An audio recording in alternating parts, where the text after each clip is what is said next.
Hello everyone, welcome to a Second Thoughts overview of Imrik of the High Elves. As always in these reviews I went for the initial turns and got a feel for how the faction can play out.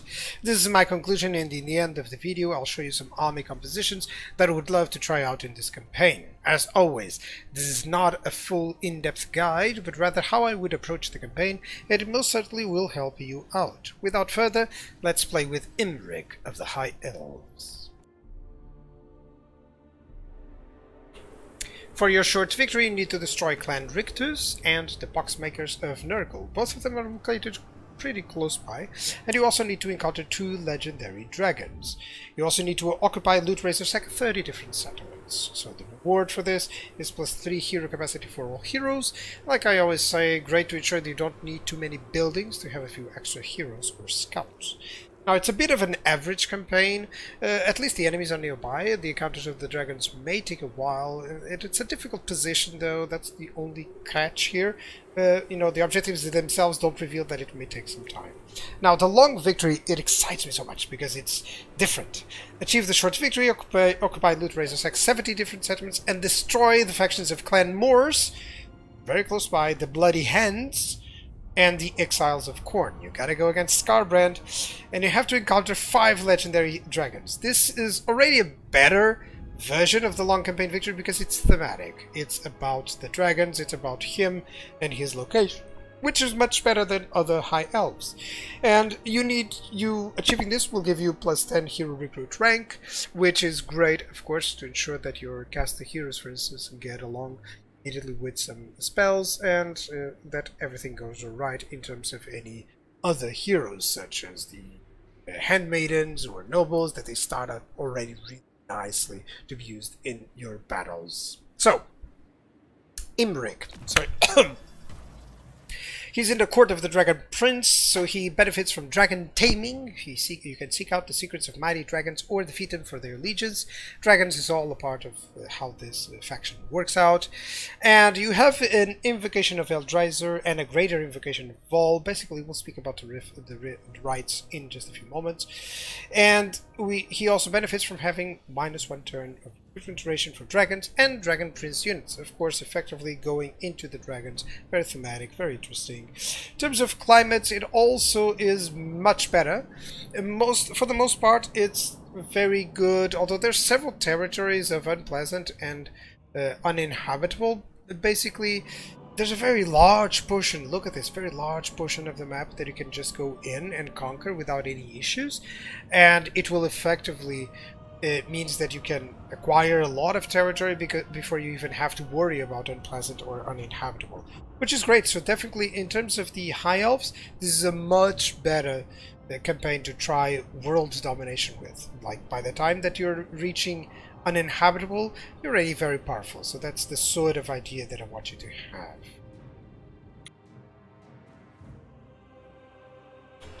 So your starting province is a 3-settlement province, but you're in the middle of some powerful enemies. So you have the Skaven, you have the Chaos Dwarves, you have Nurgle, you have a Vampire Count, and if it wasn't enough, you started war with Dwarves. So by no means they will be your friends, let's say.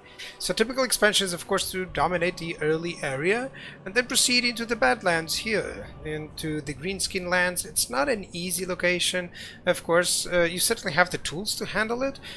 You do have the access to the sea, so to pick up some goodies there will definitely benefit your early and mid game, so I definitely advise it. But yeah, not the easiest campaign at all. So, diplomatically speaking, you're part of the Order Tide. Now, you do start on a war versus some dwarves, very first one, so that may hinder some diplomacy because you've had those wars against, some of the dwarves. Luckily, they don't really know most of that, but if you get on a war with dwarves and then you get on another one, then forget about it. Be careful. So, assuming you keep having wars against the enemies, however, against greenskins, against the Chaos Dwarves, against Ogres, Skaven, then you should be fine. So Dwarves should be your friends. Maybe later on then you may have even Cathay, as I'm starting to get some good relations with Cathay as well. So those are, let's say, the most likely prospects for outposts. The biggest issue is that they won't send any reinforcements soon, or they won't influence your wars anytime soon. For the most part, you'll be alone and just trying to figure out the outpost potentials perhaps for the mid game to the late game, really. Now, most enemy factions here are trying to wipe you out, basically. Well, of course, enemies are trying to wipe you out, but that's the general sense is that you don't have a lot of friendlies, so you have to be careful with that. There's an additional note here, which is that you can have that there's a mission for you to confederate Calador. And it changes drastically, of course, because suddenly you're fighting in two fronts, and you'll have different enemies as well. So I'm not going to lead too much into it, of course, because by then you'll know what it implies, and this is a choice as well. But always remember that you do have that option, and then suddenly you're shifted as well. Your attention is also shifted to the Wolfswan Donut, like people call it. So, for the most part, try to get some artillery, some infantry, some Cathay artillery would be nice. The flying artillery is actually quite good because you can cover it. You know, you have your dragons, so for the most part that would be a nice idea as well. So yeah, that's the sort of thought process that I want to have in terms of diplomacy. You're going to fight Chaos Dwarfs, Greenskins, Ogres, Skaven, and you're going to be allies most likely with Cathay and the Dwarfs. In terms of mechanics, let's talk about influence. So influence basically is a sort of currency. It's not really a currency, basically. What do you use it for? So you can gain it from missions, for instance, from obtaining objectives, etc. Mostly buildings, that's and lords and heroes. That's the main source of influence, and you can use it to recruit better lords and heroes. Or so basically, as you can see here, if I was to recruit this one that doesn't cost any influence, then it has a negative trait, lesser physical resistance. This even has lesser research rate. So all of this, it's important to note, because by all means you should try to avoid and have only ones that have at least positive traits, so that they can influence your army. And for the most part, there's a huge difference. It's not just doesn't have a negative trait, it has an actual positive trait, which makes a double difference. So 15 influence is not really that much, so it would be nice. But then you have very good ones that cost 60 influence. These are, for instance, the ones with Administrator, Negator. This means it may not show like it's just a couple of spells, yeah, but they are for the different spell book. So, you know, you get more variety in the casting, which is always a nice idea. So, for the most part, you should try to only recruit lords and heroes, of course, that have at least better traits, okay? To ensure that, of course, your armies are much more successful, instead of, you know, recruiting stuff like this, you know, strategy, tactics, more like charge. Yeah, that reminds me of some people. But yeah, the sort of ideas to use that influence well. It also is used at an intrigue at court. Now, this is to steer enemies and allies into whatever you prefer. So you have tons of options, because you can select any faction, and you can make the decision of influencing them with any other faction. Why did I pick Clan Ashen and the Blessed Dread? Well, because with a keen eye and with some spies, you can spot stuff like this. They're really close by. They're, you know, they're attacking the same enemy. Yeah, that's nice. But what happens if I decrease relations with them? So they will have -40 diplomatic relations, and soon they might be at each other's throats, quite figuratively. So this helps you steer the map, actually. Right now I want Cathayan allies, and I really don't want these guys to go anywhere, you know, around those Cathayan allies. So yeah, not allies, but they're going to be allies very soon. But I don't want them to interfere. So that's the sort of idea that I want you to have, a grand scheme of things. It does cost a lot, that's the minus of this, but at one point you'll have a lot of influence so that you can influence the map in any way you choose. Now let's go for rights. Rights, they're very influential and they're quite cheap actually, so you at all points you should have one active. Always remember to check if you have a right active. You have an immunity to attrition, casualty replenishment rate, and less corruption. This is excellent, especially when you're conquering places that you're not native to, because of course then your armies can have that advantage of immunity to attrition, which is excellent, by the way. Have an invocation of Assyrian, influence per turn, control, construction cost. In the early game, sometimes this is your first source of influence, and this is how you can actually get one of those lords with better traits, of course, without having to, wait for too long for a secondary lord, So always try to get this invocation as soon as possible. It's always helpful, this is like the basic one that should always be there. Then we have an invocation of Eldrazer, or something. Less diplomatic relations with High Elves, note this. Experience per turn for lords and nobles, so this is kind of nice. And then you have armor-piercing weapon damage for lords and bearded heroes and dragon princes.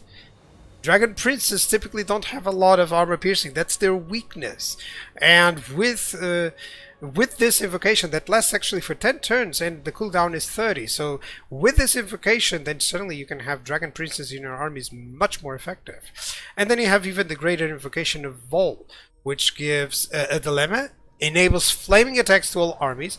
Just don't use this against the Chaos Dwarfs, of course, for obvious reasons. Then you have more armor for those elite units, including Dragon Princes. And you have an interesting one, the ability number of uses for all Dragon Breath attacks for all armies. So all of your dragons will be just an artillery unit, really, or a spellcaster if you want to say that. Because so many breath attacks, they'll definitely just kill everything from the sky, before they even reach your lines. So this sort of idea does lead you into a playstyle using a lot of dragon princes and dragons as well. Okay? Now you also have the Sword of Cain. So this is pretty far away, as you can see there, because it's in Oathwan. However, one small mechanic that you have is that you do have a mission to confederate Calador here, which is great because if you confederate it, then you have a presence here and maybe you want to go for that sword, or maybe you just want to have the dual starred idea here, which is kind of excellent. I really like the idea. It's always a choice, you can choose whether or not to confederate them, and yep, that's sort of the idea. And with that, then yes, building, you yourself actually building the Shrine of Cain and getting the Widowmaker, the Sword of Cain, well, then that would be an interesting playthrough, definitely. The one downside, of course, is that you don't really need to build the shrine. You can just defeat an enemy lord that has it. But of course, it's easier to just build the building, One specific mechanic, in addition, that you have is this. Sorry if I'm not the best moving around with the mouse. So you have these dedications. These are available at rank 10. They're not as powerful as the names of power, of course, not even close. But they do have some nice effects to your forces or to the campaign, and they're always, they always add up. You can imagine like having 15 or 16 lords and all of them have dedicated to Vol. That's already quite some nice income, and they still affect a little bit of the dragon princes. So I would like for this to be slightly changed and renewed, these dedications, but still for now these are small buffs that you definitely should have, okay, and that can influence your armies. So on another mechanic, you also have a specific timer for when you'll get a dragon encounter. I'm going to skip here the turn. It takes a while here, so I'll just pause and unpause, using magic. And so basically, so that you can see what happens when you get that dragon encounter. And there you go. So we have Brewer, the Protector of Life. It does have a timing, so you need to get there in 20 turns, okay? And it's quite close by, so I'm gonna get there. And then you can see the effects. This is basically a dilemma style of effects. So I'm gonna get through those. It's very simple. You can consult the dragon. It gives you some buffs, which is also really nice. You know, armor piercing missile damage for all armies, crazy good. And then it has a long-lasting effect. So, for instance, this dragon lends you one of its abilities in return for tribute, and you will encounter this dragon again later. So, it can gives you he gives you the brewer's instincts and the treasure, and you still can encounter him later. So that's always nice. Can bargain with the dragon, and as you can see there, you will encounter the dragon again later, and it gives you influence in exchange for tribute, and that's quite a good deal, because with 70 influence you can do a lot of good things. Then you can challenge the dragon, so basically you can have a quest to defeat the dragon in battle and earn its service into your army and all the other rewards, because of course then you'll get all the other rewards. So that's the idea, okay? But you can, you know, you'll have a quest location to go there and, you know, to try and tame the dragon, basically. And then you can leave it be.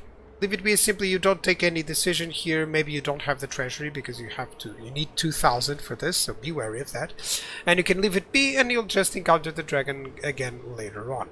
So for the most part, it lets me challenge the dragon just to show you what happens, okay? So with Brewer's Instincts, you know, if I defeat him, I will have the Brewer's Instincts for 20 turns, okay? So some of these guys you may wish to not kill them all the time, or not, you know, not take them out, just so that you can get those buffs later on as well, okay? So maybe that's also an idea. And this encounter is now here, so you can either teleport, of course, to go and fight him. But typically they're in accordance, the army that you're fighting is in accordance to them. So for instance, this case, this is a forest dragon, so of course it would be with a wood elf sort of army, but you can also have, you know, lizardmen, if I'm not mistaken. So yeah, that's sort of idea. Yeah, that's the overall dragons. Of course, there's many ways to play those encounters out, as you've seen, and to reap different rewards. But it's quite a nice one, quite a nice mechanic in itself.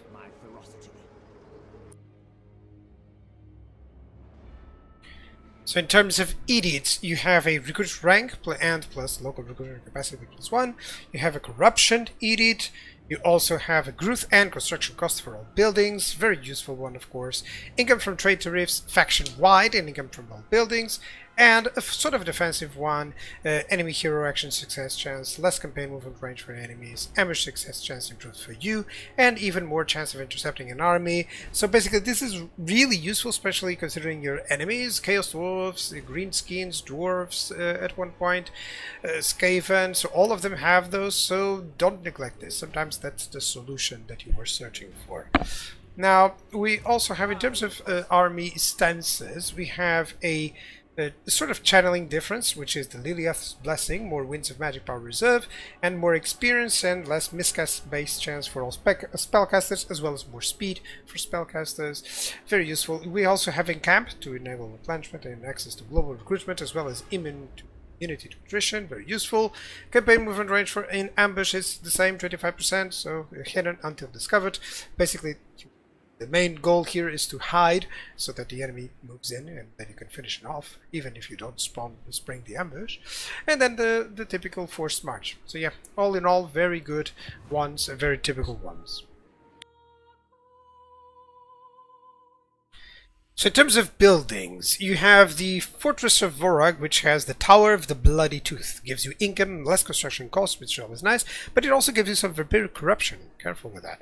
It also gives you some small garrison, but all in all, very effective. It's always nice to have some, you know, less construction costs. It's totally worth those 5,400, and of course you can always have some different buffs to help those out. And in addition, you also have the Bone Gulch here, which has a very interesting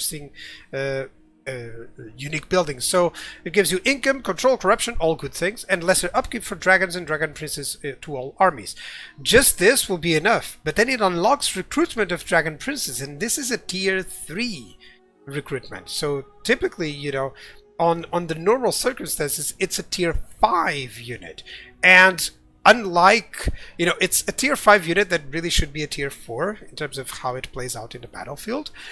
So having it on tier 3 then makes Dragon Princes so much better. I mean, can you imagine having Dragon Princes instead of Silver Helms at the same moment? I mean, it's just crazy. There's such a much better unit overall, and especially under Imrik. So yeah, by all means, go for that and have just Dragon Princes very early. Now, you have 7 military buildings, 2 of which can be built fully in minor settlements. Tier 3 units, I cannot state it enough. For the High Elves, they're about the best, honestly. You have Shadow Warriors, you have Sylvan God, you have Loathen Sea Gods, which is crazy. You have Silver Helms with shields and Silver Helms, you know. You have White Lions of Trace, and you have War Lions of Trace. I never know if it is Trace or Trace. And then you still have, you know, your artillery, the Eagle Claw, and the Tyrannok Chariots, and access to all the casters. So on tier 3, your armies are already really well effective, and you have single entities with the Eagle. You have all sorts of missile infantry and holding infantry, really, and then you still have an armor-piercing infantry and some armor-piercing beasts. So of course, tier 4 and tier 5, that's where you get your best units, but tier 3 and below are so underrated for the High Elves. They're so good. You have, of course, your Sisters of Avalon, your Sword Masters of Hoeth. You also have the Phoenixes, which I think it's so undervalued, especially the Frostheart Phoenix with the passive Blizzard aura. I mean, affecting all enemies in a 35 meters. Like, this is a flying bird that you can put anywhere where you wish. So this on any front line will make any front line really crumble very fast. So for the most part, you have very good units on tier 4 and tier 5, but don't neglect the tier 3 units, okay? Now, as for infrastructure, you have a growth and casualty replenishment building, you have an income and a resource building. Note that the elven trinkets really aren't produced by anyone else, so they're very valuable. And when control is 100, note that it has an additional value. So control is kind of important for the elves. It kind of leads into having better overall income, really. You also have the same thing here with the amphitheater. So you have control and income, and if you get control to 100, then you get even more income. So that's great. You have a hero capacity, a hero recruit rank, and income from entertainment buildings, and of course the recruitment of the noble here on the Elven Court, always helpful. And then you have one of the best ones, don't neglect this, the embassy, because it gives you influence per turn, and the hero action success chance. That's all nice. The income from ports is also helpful, of course, and from trade, but for the most part, just that influence per turn, don't neglect it, especially early to mid game. That's how you can steer things your way. That's how you can say, I'm going to ally with Cathay and I'm going to make their enemies fight among them, like you've seen on this video. So that sort of idea, sometimes it's just a small click and it works. It works, and suddenly you go like, oh, this is an easier campaign than I thought, you know? Research. Let's talk research. Research is really good, especially plenty of campaign changes. You start with changes immediately for your, you know, early game units, which is great. You know, you can get. It's one of the few where you can actually get the recruit rank and make use of that, you know, properly. So sometimes this recruit rank is just way too far away by the time you already have, you know, all the recruits that you wanted, or they are already at level 2, so no point. So that sort of idea, it's really cool. And then he has for every single unit, basically, because, you know, you can go into the sisters, you can go into the dragons, of course. Make sure that you get to do this. For this military advancements, what you need is specific buildings, so be wary, okay? Just note which ones you need, and then go for that, okay? You also have some trade good advancements. So basically these ones, I'll save you from that. It's just required to build a tier 3 of a specific resource building. So resource buildings can give you a lot of good stuff. So if you want, for instance, to call the Great Herds, or let's go with a better one, the Awakening of the Ancient Ones, because it gives lesser upkeep for dragon units and less recruitment cost, then by all means you got to build the Exotic Animal Bazaar. So this is where that mechanic, the tool that you have to search for specific resources comes in handy. If you're very close by, and if you wish to have this research unlocked, by all means, just try to go for that. Cultural advancements. So basically, this is more like the the diplomacy stuff. So campaign movement range, that's always nice, but then diplomatic relations with High Elves and Lizardmen. You also have with all factions here. It's not a lot, but it can help. And these less construction costs, they're really nice. So precisely all of this combined just makes it very easy for you to grow and have a wonderful economy. So yeah, that's it in terms of buildings and research. Lots to talk about. Let's go into lords. As always, you have your lord specific skills, or the yellow line or caster. Note that Imrik is not a caster, by the way. Have red line or campaign, or army, sorry, and the blue line or campaign. A blue line, it has replenishment over here, combined with attrition, which I love, and it has upkeep. But the most interesting one is the research rate here. So, of course, reaching this point, it kind of takes some time, and the worst part is that you don't have a lot of stuff in the early part of the line. Now, some changes to this is this. So I would always get Iron Disciplinarian. I'm going to explain, because you having 100 control in your provinces is really helpful, as you've seen, because you gain more income there. So having these guys actually with control does make a little bit of sense, okay? Because of course you can always get, tradable resources, but I would get just the Iron Disciplinarian, Merchant Lord, then into Draft Master, and then certainly into Elven Scholar, if that would be the idea, okay? And of course you can benefit a lot from the blue line, but it is kind of expensive. So this is mainly for, let's say, lords that don't have casting abilities, or they don't have anything to spend too much over there, or that are just really plain good already, and you can just go for a little bit more research rate, which is excellent. Then you have the red line. It can give you some great army compositions. Most of the time I build armies considering the specific lord traits, okay? It has some good combinations already, but I dislike, for instance, that it separates the elite ones from the non-elite ones. The best part is that you do get some bonuses here for both archer units, and for infantry units, so at least even your archer units will be more like hybrid ones if you go for both of them, and you can make good combinations even for the initial units for sure. Now heroes, they're quite excellent. They provide you some good solutions for your armies as well. I'm not going to show you here, I'm going to show you in the building browser.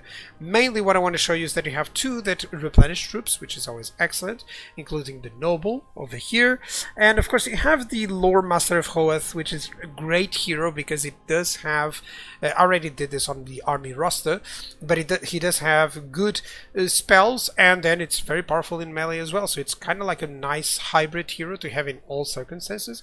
And then you have tons of lords of magic to choose from, which is great. It's always great because then you can just choose a lore of magic and say, I'm going to build an army around that lore, and that's it. That's the sort of idea that I want you to have. Just seek out variety in your playthroughs, and for sure you won't ever drop this game. Ever. So here are the red line skills for the High Elves. Note that some units benefit from bonuses from 2 skill lines, okay? And there's an additional one here, is that the Dragon Princes are located here alongside the Chariots and War Lions. Note this. Remember this because it will make sense in the next slide that I'm going to show you. So, and of course we have all the dragons and eagles and phoenixes over here, including the ones from Imrik, so they do get buffs from this, which is crazy good. So yeah, let's check it out. So I'm using Star Dragons, by the way, because I don't want to put the special ones here, but just imagine that each one of these may be, one of those special dragons, of course. So he focuses, of course, on dragons and dragon princesses, so make it very, very typical to have combinations of both in your armies. Now, since dragon princes are buffed by the chariot unit, by the same skills of the chariot units, why not have both and have a very nice mobile force? These for anti-infantry, anti-armor, basically because they're armor piercing, and these guys guys just for some some missile focus. Of course, they have magical attacks, so that's also good. So yeah, why not having a full mobile force, and notice how effective that is in terms of redline skills. Perhaps giving Imrik, you know, that idea of going into research, you know, that research buff as well in the blue line, because you can have, you know, an army that is just buffed by a few skills. So remember that. Of course, nothing wrong with going in more typical composition, just having some more infantry, some Sisters of Avalon there, and still the Dragon Princes and the dragons following up. Or maybe you just want the dragons to go in front of an infantry army, you know, and just use their breath attacks and everyone else clears up. So that sort of thing always works, but definitely I would love to try a more mobile force with Imrik. I think he'll be great for it. Now, some other typical army compositions, of course, may go into some monsters, cavalry, chariots. Of course, your lords may have specific advantages on their traits that you may try to focus on, such as, for instance, for this one, I always like to mention, there's always one princess that goes into buffing Northern Seaguard and Illyrian Reavers. So, of course, it makes this army composition much better as a follow-up composition, you know. There's something to sweep around and take care of enemies while they, you know, while they're weak, you know. And then finally, we do have some interest combinations that I love with the Frost-out Phoenixes. Can use the other ones with the Bombardment, of course, or the Arcane Phoenixes if you wish. These are just to slow down. And many armies, they rely on their speed, so having this sort of combination is really deadly. And once more, you know, that sort of combination that is very mobile with the Dragon Princes and the Chariots. Of course, you can replace all this with Dragons, because you can focus on that.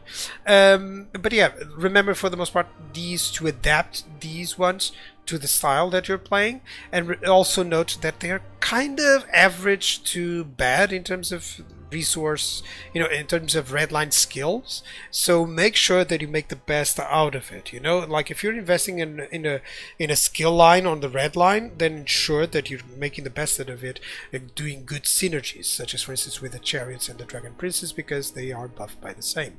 So that's the sort of idea, you know, a sort of full mobile force. It's so interesting to play with the High Elves. And the same thing here with, you know, this is more of an army that nearly everyone has a missile attack, which is great as well. You know, it's also a nice idea. And then the Frost-out Phoenixes are just there to slow down the enemies while they're getting peppering down with arrows. You can see the synergy right there. So yeah, this sort of idea, that's what makes a campaign unique. That's what I always recommend. A note in terms of what heroes and what lord.